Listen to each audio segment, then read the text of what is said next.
Ahí sí.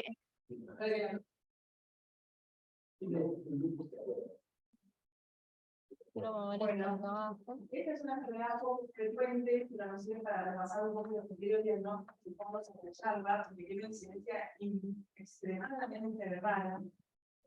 Pero bueno, el caso clínico típico, además le vamos a dar la bienvenida a Sabrina, que es su primer Ateneo de R1, que era canario.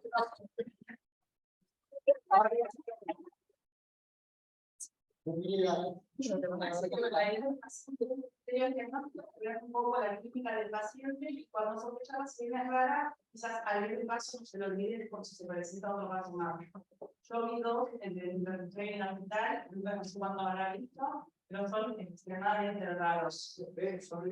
Son un paciente que de hecho lo congreso.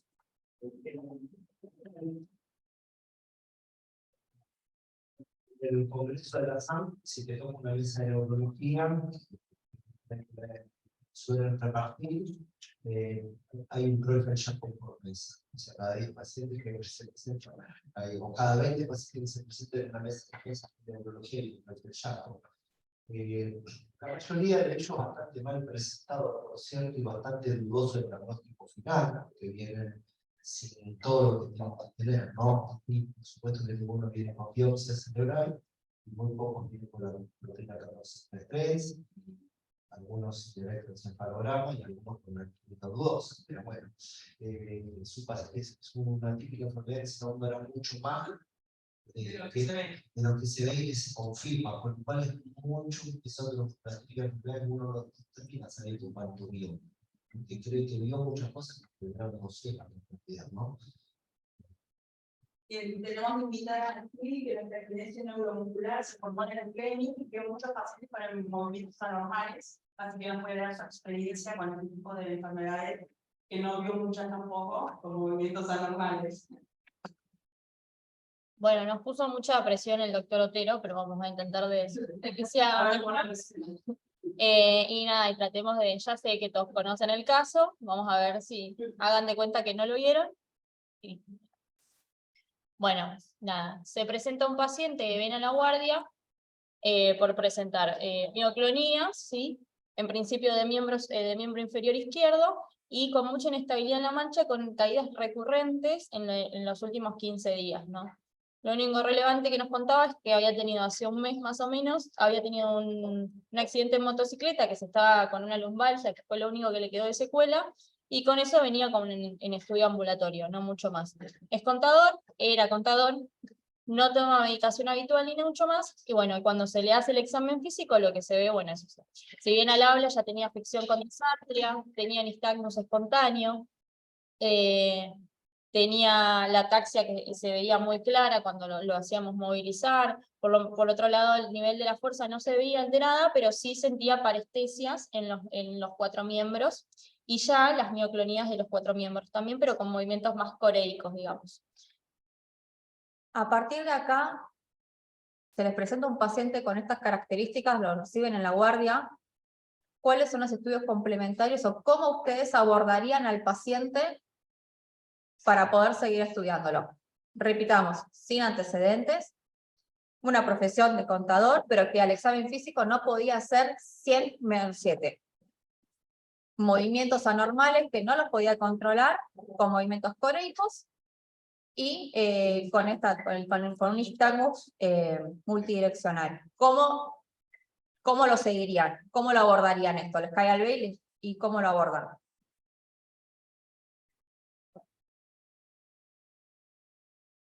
¿Le habrían hecho algo más en el examen físico, algo más que les gustaría saber? Hasta acá. Empezarían laboratorio, una imagen, ¿qué tipo de imagen se les ocurre? Además de llamar a neuro, ¿no? Que está de guardia, pero... Por supuesto, ya no sabemos el título del paciente, ¿no? Yo lo dicen va, porque digo ahí que no habla mucho de lo neurocognitivo, apenas se calcula. Yo en principio me estaría costando hacer un diagnóstico sindromático, ¿no es cierto? Estaría costando. ¿Sí? Tengo que tratar de encajarlo en un síndrome lo primero que se me ocurre es que el paciente parece más cerebeloso que otra cosa, ¿no? Mucha ataxia, ¿no? Pero nos empieza a hacer, nos empieza a hacer ruido algunas cosas. Por ejemplo, el paciente tenga movimientos corecos no es muy de cerebelo, y tampoco clónicos, lo que predomina, sí, por supuesto, es el histamina o la cáncer, no tendría que ser que tenga algo cerebroso, algo tóxico, porque no, un paciente intoxicado con difenidroína o fármacos tóxico podría tener un efecto parecido. Fíjense que no tiene lateralización motora, no tiene función motora, cual uno empieza a alejar de que tenga una CB, que tenga una que tenga convulsiones, no sé si soy yo. Pero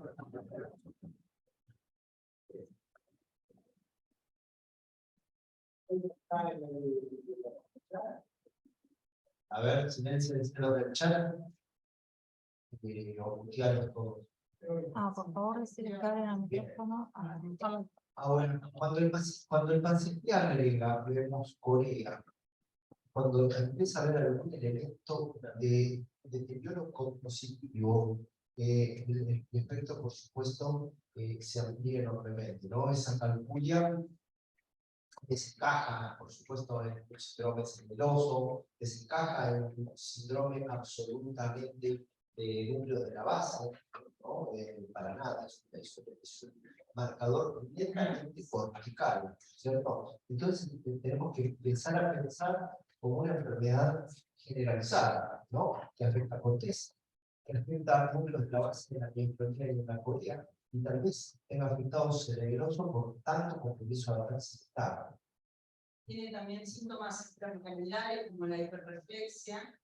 Y lo otro que puede decir desde lo cognitivo, quizás están cambios sutiles, porque es un universitario, pero por ejemplo nos decía la hermana esta del alma que le contó que la enfermó para la guardia, que hacía una semana que no podía caminar ni pensar, que no quería venir a la guardia, que estaba aislado, aunque no quería venir a consultar.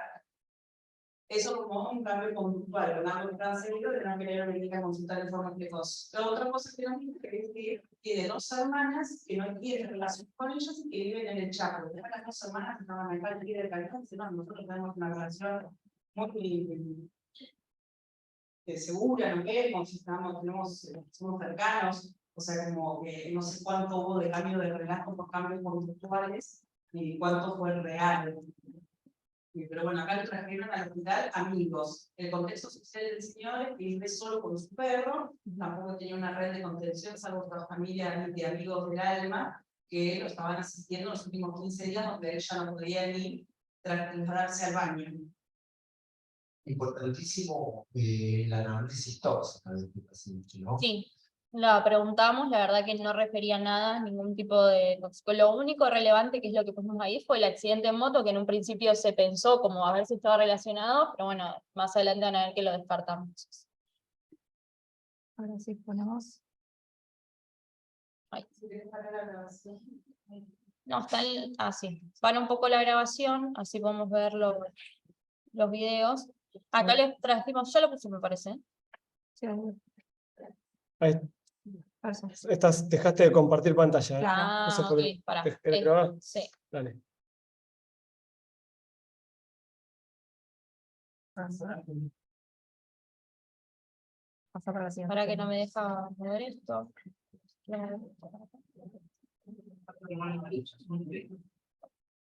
Bien, bueno, en principio nosotros le pedimos los laboratorios, ¿sí? Que esto es más que nada para que vean que no tenía ninguna alteración como de leucocitosis elevada ni nada, como pensando en algo infeccioso.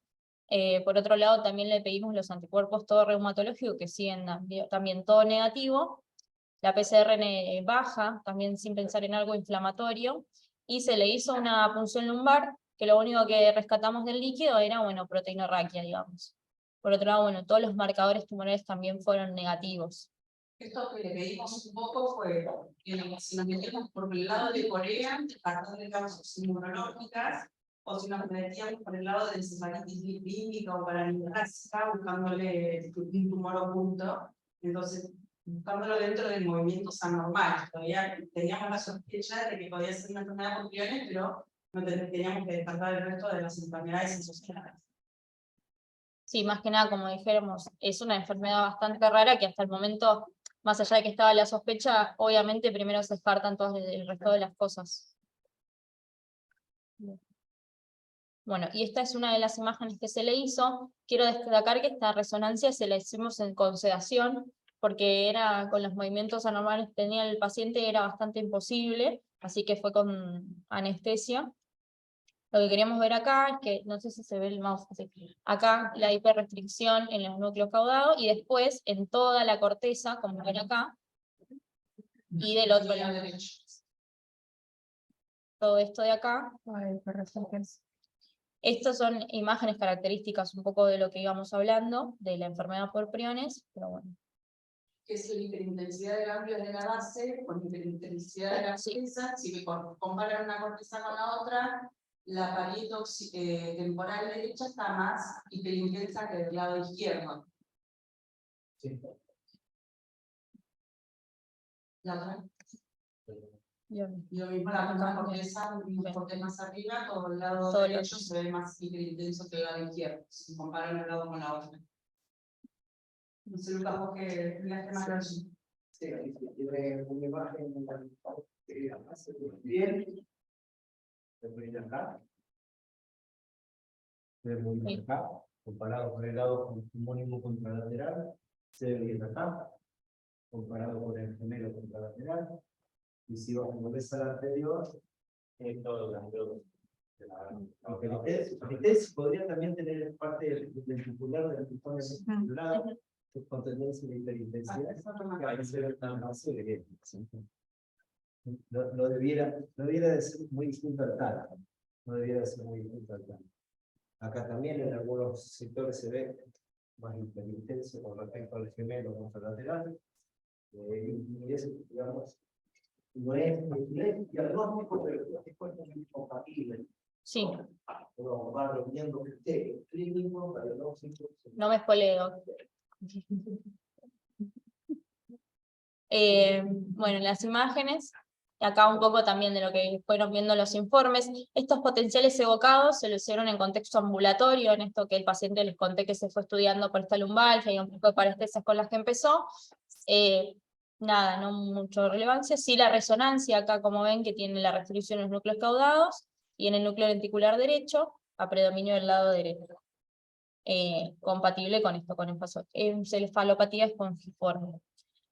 Al paciente cuando se lo interna se le hace un electroencefalograma el día 26, que la realidad es que tiene solamente la lentificación moderada, pero ya para que vean la progresión tan rápida con la que se presentó el paciente, que el día 4, casi una semana de diferencia, ya tenía mayor alteración con ictus intersticial, lesión estructural y demás, también más compatible con priones. Si bien no tenemos una imagen quizás en la historia clínica de cómo se veía el electroencefalograma, pero lo que se ve son características de bifásicas y demás, que lo ve más neuro que nosotros, pero bueno, está bueno quizás para que lo vean después. Bien. Bueno, esto un poco de lo que vamos hablando, de cómo fue la progresión de la patología. Él en principio empezó con esta lumbalgia, no mucho más. Viene con las disestesias en miembro inferior, que fueron las que se estudiaron por ambulatorio, sin nada relevante, con una inestabilidad en la marcha. Y después empieza a agregar más predominio del lado del hemicuerpo izquierdo, y ya cuando viene acá a la guardia, es como dijo la doctora, ya venía, lo trajo la mía en contexto de que no se movía, no se bañaba y demás, con diplopía, disartria y ya los movimientos involuntarios ya de todos los miembros afectados.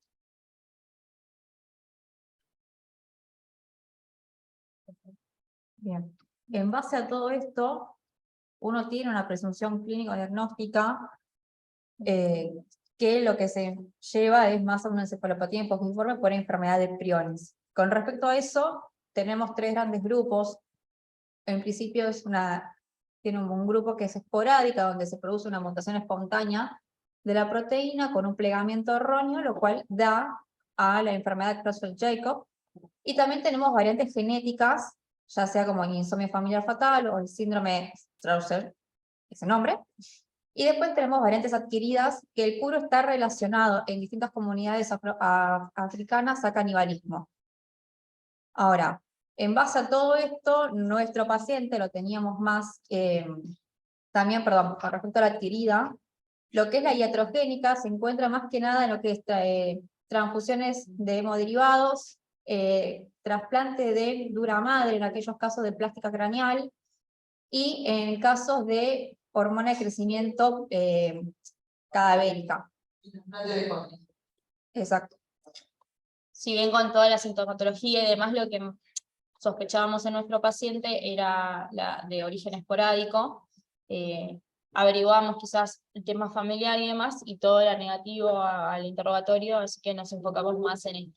No teníamos un nexo epidemiológico, no teníamos un nexo familiar que pudiera ambos padres fallecidos de causas, digamos, no encefalopáticas. Tampoco consumo de carnes en mal estado o algún tipo de alteración alimenticia que pudiera justificar el cuadro, así que digamos, lo fuimos orientando más que nada a una variante esporádica, ¿sí? Es la más frecuente, de hecho es el 85-95% de aquellas enfermedades causadas por priones, es bastante rara, una en cada millón. Por lo general tiene un promedio de aparición más tardío que en el caso de nuestro paciente. En el caso de él fue a los 50 años y suele darse a partir de los 60-70 años. Y acá lo más importante es que si bien tenemos un diagnóstico definitivo que es anatomopatológico, no podemos realizarlo en vida del paciente y tiene un curso bastante fatal con una muerte en aproximadamente un año, de 6 meses a un año. Lo característico de nuestro paciente es que fueron 2 meses.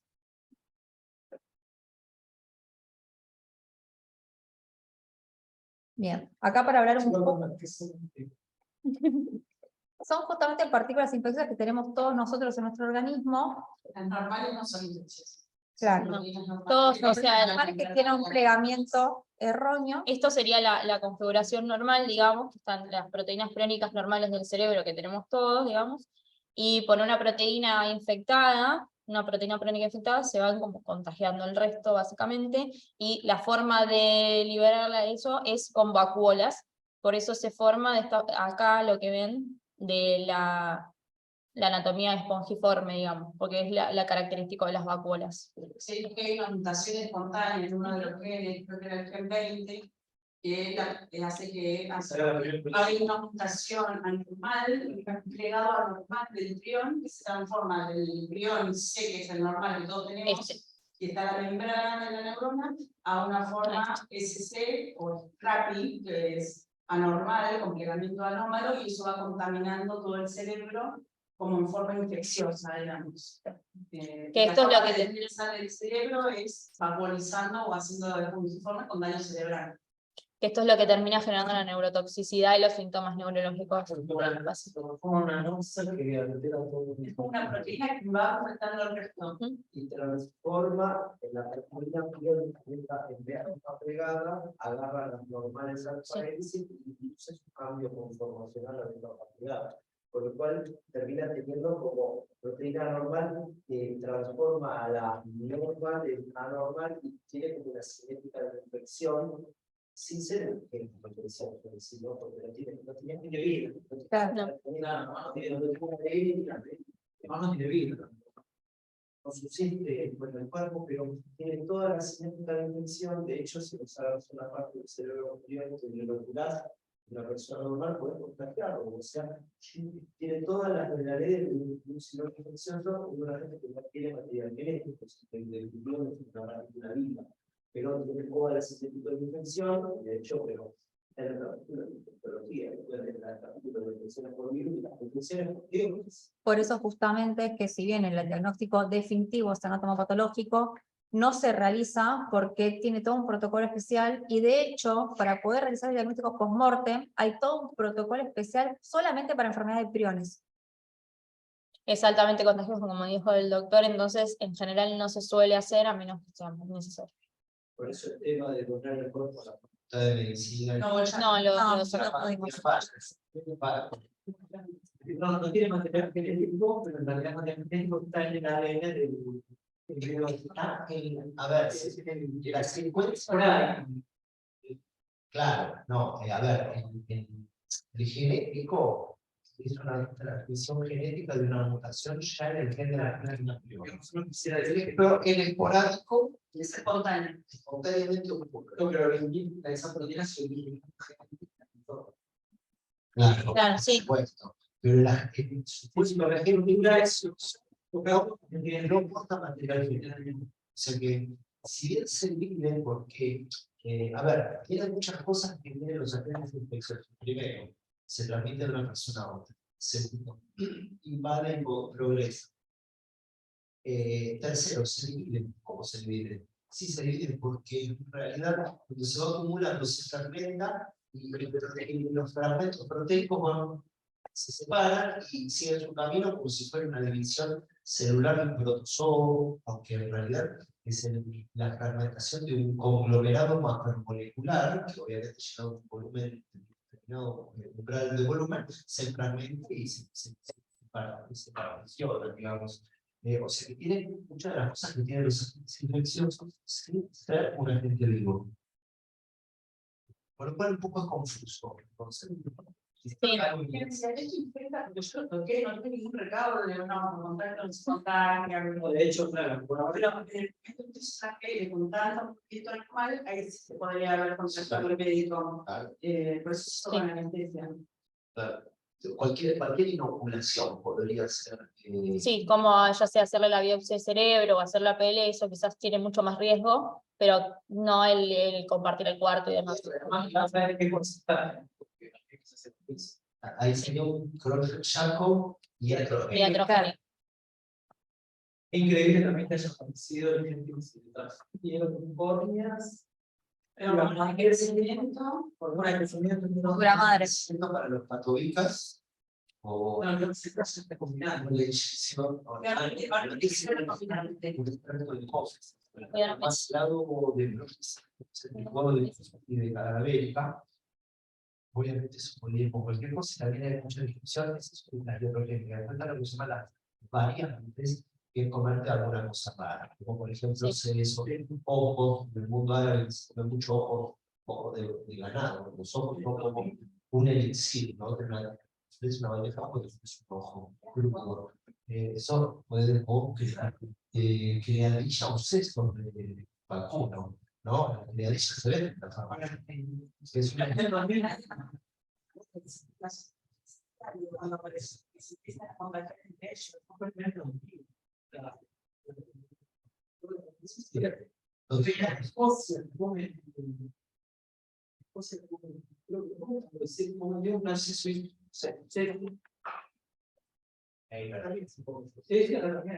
Pero está ahí,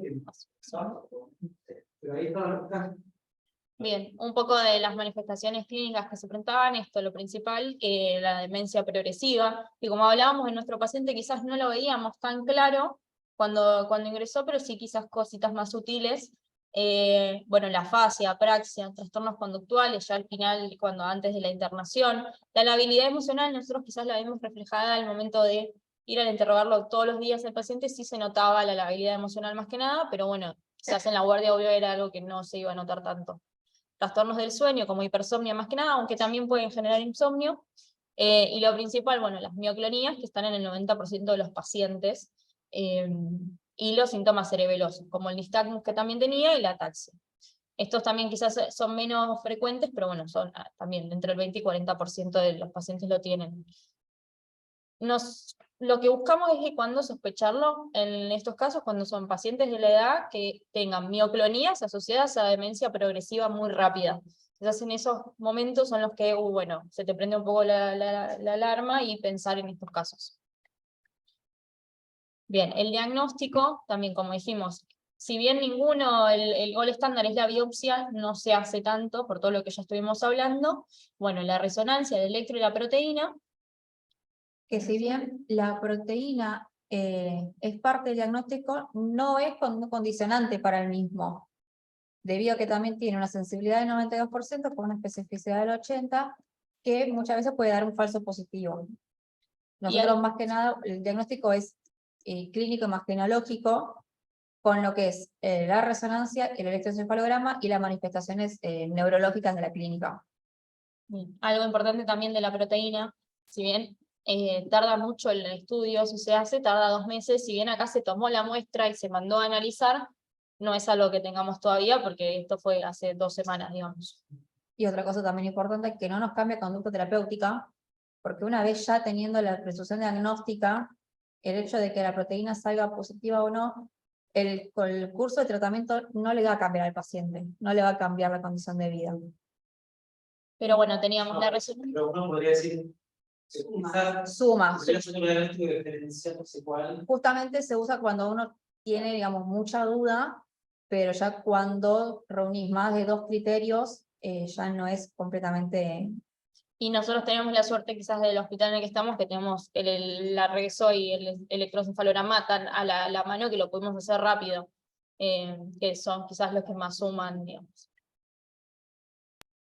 Acá justamente teníamos los criterios diagnósticos. Sí, aquí te escucho. No, terminen, después cuando termine, está muy prolijito y muy bien llevada la cosa. Seguí. Acá tenemos, siempre que tengamos un paciente con una demencia progresiva, sin otro antecedente neurológico o familiar de relevancia, que venga con trastorno con mioclonías, trastornos cerebelosos o algún trastorno extrapiramidal, siempre que reunamos estos 2 criterios tenemos que llevarlos a pensar un poco en esto, y lo que nos apoya el diagnóstico justamente es el electroencefalograma junto con la RESO.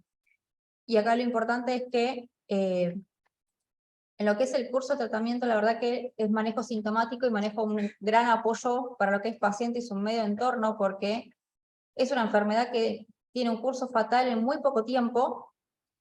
En el caso de nuestro paciente terminó con trastornos dilutorios, con requerimiento, con aspiración y requerimiento de pseudoanalgesia, que fue una progresión de 2 semanas aproximadamente, en la cual el paciente estaba de hablar, tenía su trastorno, sí, pero él hablaba, estaba lúcido, a directamente ya no conectar y tener que sedarlo.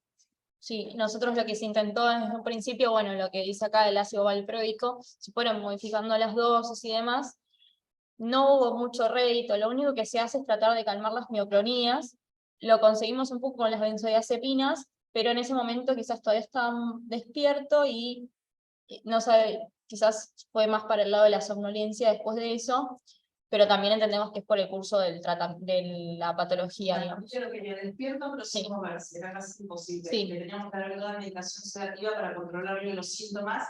La enfermería iba de a 2 a cambiarlo porque se iba a caer de la cama cuando se movía y lo estimulabas un poco. Bueno, las clínicas lo trataban de movilizar también, pero se iba de la cama. Y lo estuvimos manejando con valproico con benzodiazepinas, pero con una familia atrás que decía que lo vemos muy dopado. Le podemos traer cannabidiol, podemos traer. Siempre está el canal. Sí, hubieron quizás muchas trabas con respecto a la familia, pero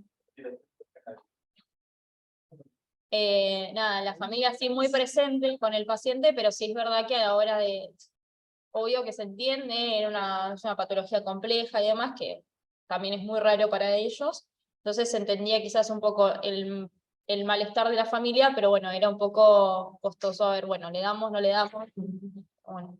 Y con respecto al cannabidiol, No, siempre en el contexto de tratar de buscar el mejor confort para el paciente, sabiendo que no íbamos a tener una buena respuesta terapéutica.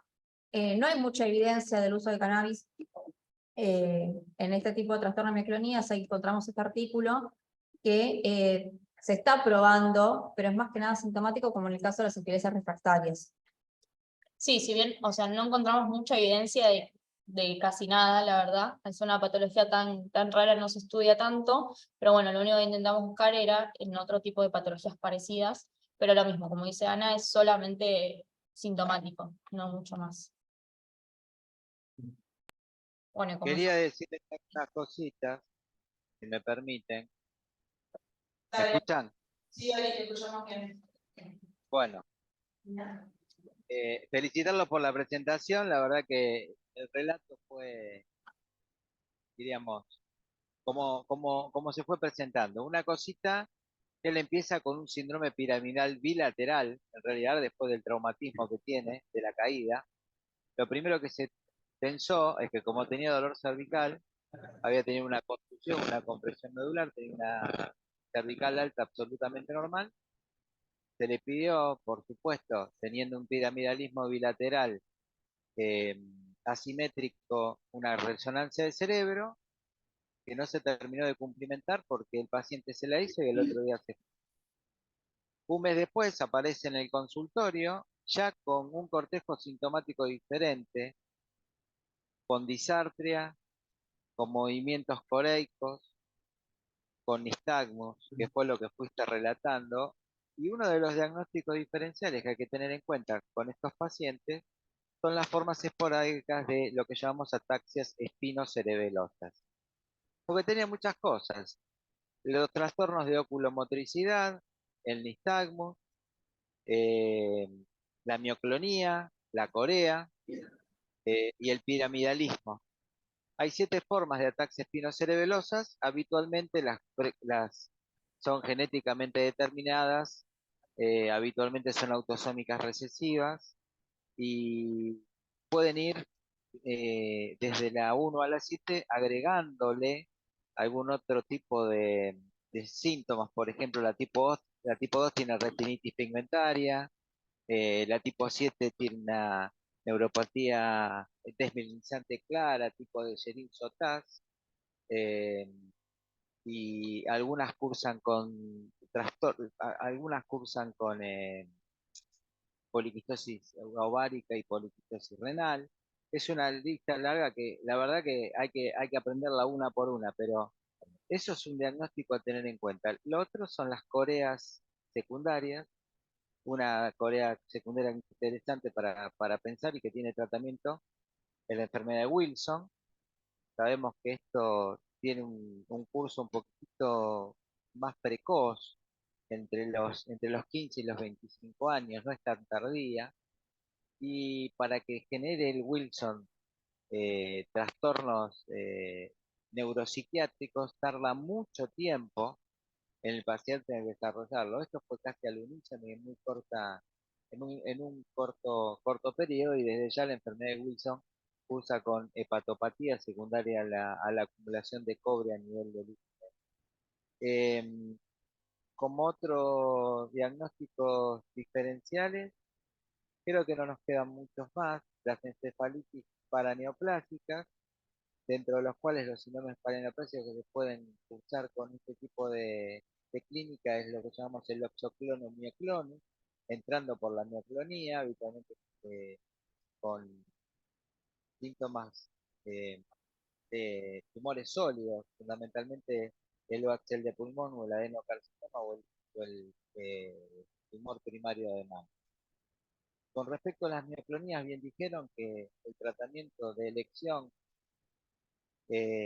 va desde las benzodiazepinas, el ácido valproico, y en este último tiempo el levetiracetam, pero había no una contraindicación, sino un inconveniente con el levetiracetam. Habla más cerca del micrófono, Ariel, que te perdemos. Más cerca del... Ahí está, espera. Les digo, con respecto al tratamiento de las mioclonías, bien dijeron que el tratamiento de primera línea son las benzodiazepinas, el clonazepam, le sigue el ácido valproico y en este último tiempo el levetiracetam, pero que no es que estuviese contraindicado en él, sino que el levetiracetam, como tenía trastornos neuropsiquiátricos, no sería el mejor, ¿no? Porque desde la depresión hasta el brote psicótico pueden aparecer con levetiracetam. Y creo que otra cosita más.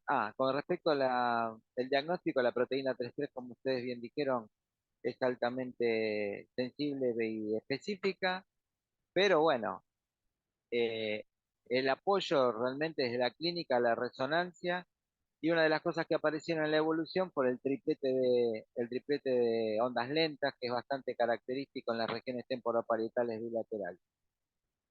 Y bueno, tratamiento, ninguno. Una aclaración. Se empezaron a ver, ustedes hablaron sobre las plásticas de dura madre, que se vieron casos supuestamente esporádicos en pacientes que han tenido trasplante o reparación de dura con dadores cadavéricos. Lo otro que se vieron también en aquellos pacientes que utilizan como dadores cadavéricos ligamentos cruzados. Últimamente la técnica se está poniendo más en boga, entonces, bueno, eso también es otro factor a tener en cuenta. Y una cosita más es con respecto a la relación que tiene este tipo de encefalopatía espongiforme con lo que llamamos el síndrome de la vaca loca. Una anécdota interesante es lo que pasó en Irlanda en finales del 80 y del 90, que la empresa Cadbury de chocolates perdió una millonada a punto de partida, de que creían que la relación del Creutzfeldt-Jakob estaba claramente emparentada con la encefalopatía espongiforme del vacuno. Que bueno, en algo tienen que ver y son primas hermanas, ¿no? ¿Y por qué se daba esto? Porque muchos de los chocolates Cadbury se hacían con macerado de huesos de vacas. Y hubo una tanda de vacunos que padeció la enfermedad y justo eran aquellos que se había utilizado el lote en la fabricación de chocolates. Así que es una notita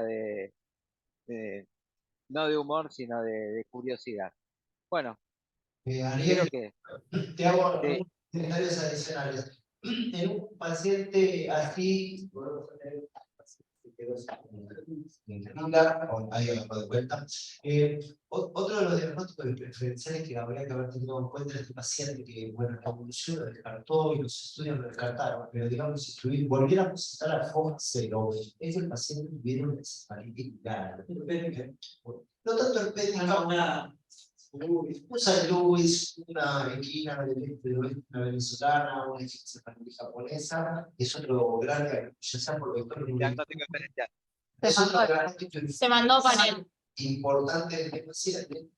Y otro diagnóstico, porque es una corea con neocronías relativamente aguda, que hay que tener el diagnóstico diferencial, que es el famoso mal de San Vito, como le decían, que es la corea de Sydenham, que es básicamente la corea post-estreptocócica. Eso es una corea aguda del paciente que nos sorprende en completa salud. Puede ser más pediátrico, ¿no? Podría decir Es más pediátrico, pero podríamos ver en un adulto. El otro punto desde el punto de vista Lo que pasa es que la Corea de Sydenham, desde que comenzó el tratamiento con la penicilina y el tratamiento antibiótico efectivo, la cantidad de casos empezaron a disminuir y quedaría un poquito alejado en el tiempo porque él empieza aproximadamente, porque la Corea de Sydenham es un fenómeno parainfeccioso cercano habitualmente a la infección estreptocócica. Por eso quizás estaría... Lógicamente lo planteo como diagnósticos diferenciales y con toda la gama implica de proximidad o alejamiento al diagnóstico del paciente, ¿no? Cosas como para tener en cuenta. En el caso del particular, yo no sé si la caída de la moto ya no tenía la enfermedad. Lo pensamos. Sí, Lo pensamos. sí. Podría ser que el paciente estuviera ya enfermo y por eso se cae de la moto. Sí. Y el otro ¿Sabés qué? Perdóname, ¿sabés lo que pensé? Que había tenido un episodio de mioclonía por la forma que se cae de la moto. Él se cae casi parado y pudo haber soltado automáticamente el volante. Cae sentado de cola. Pudo haber tenido una mioclonía en el momento. En el año 2015, en New England Journal of Medicine, se publica un artículo muy interesante, bastante revolucionario de diagnóstico del Creutzfeldt-Jakob. Es un estudio italiano en donde evalúan pacientes con diagnóstico de Creutzfeldt-Jakob versus otras enfermedades neurodegenerativas. En cuyo caso ponían pacientes básicamente contra enfermedad de Alzheimer, contra enfermedad de Parkinson y pacientes con Creutzfeldt-Jakob. Lograron juntar a lo largo de varios años y a lo largo de toda Italia unos 20 pacientes con Creutzfeldt-Jakob. Interesante la casuística. Está en un New England del año 2015, lo presentamos en un curso que nosotros organizamos en ese año, que se llamaba ¿Qué hay de nuevo en medicina interna? Y ese estudio lo que evaluó básicamente era el diagnóstico de Creutzfeldt-Jakob comparado contra otras neurodegenerativas, le hace Alzheimer y enfermedad de Parkinson, la sensibilidad y especificidad de una PCR en tiempo real de cepillado de glucosa olfatoria superior. A través de un cepillado especial, hacer una PCR en tiempo real, y era clarísima, por supuesto que lo comparaba contra la proteína 1433 en el líquido cefalorraquídeo, también con el control de sangre, y a su vez en varios grupos de enfermedades neurodegenerativas, primas, Alzheimer y Parkinson. Era clarísimo el perfil de la performance diagnóstica, tanto de sensibilidad como especificidad de la PCR en tiempo real de glucosa olfatoria superior era buenísima. No teníamos que tener biopsia cero, no teníamos que tener PL, y claramente diferenciaba los grupos que los pacientes con enfermedad priórica la tenían positiva, los pacientes con otras enfermedades neurodegenerativas eran negativas, aunque no era cero, algunos pacientes con enfermedad de Parkinson eran cero positivas. Vos fíjate que lo que decís vos, Lucas, viene, a ver, desde el punto de vista clínico, estaba bastante desarrollado lo que vos traes a colación. Porque todas estas enfermedades degenerativas, fundamentalmente la enfermedad de Parkinson, como síntoma premonitorio a 10 años casi, por degeneración de la corteza entorrinal, basal frontal, tienen trastorno del olfato como un signo premonitorio. O sea, los pacientes con enfermedad de Alzheimer y enfermedad de Parkinson pueden tener entre 5 a 10 años trastornos del olfato. Y uno se los pregunta y los tiene. Y estos tipos de pacientes también. Así que me parece que hay una correlación interesante ahí. Luego esa línea de trabajo nunca prosperó que se No. diagnóstico como antes de ese trabajo, porque a toda luz yo pensaba que iba a cambiar el diagnóstico, pero la enfermedad no lo cambió. Sigue siendo lo que ustedes presentan, sigue siendo lo mismo de hace 10 años. Y no justamente ellos. Nosotros, el paciente dejó dicho a la familia en su momento que ustedes tienen que sacar su cuerpo con esta enfermedad rara para la medicina de investigación. Hablamos con la anatomía patológica, nos hacen necropsias y menos con sospecha de enfermedad por priores, por la complejidad.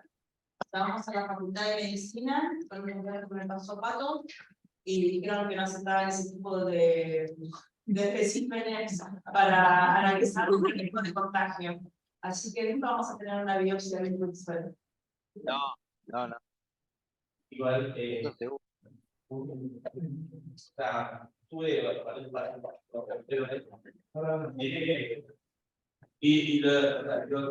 Y lo investigué, cómo se mueve, ¿sí? Cómo eliminamos los priones.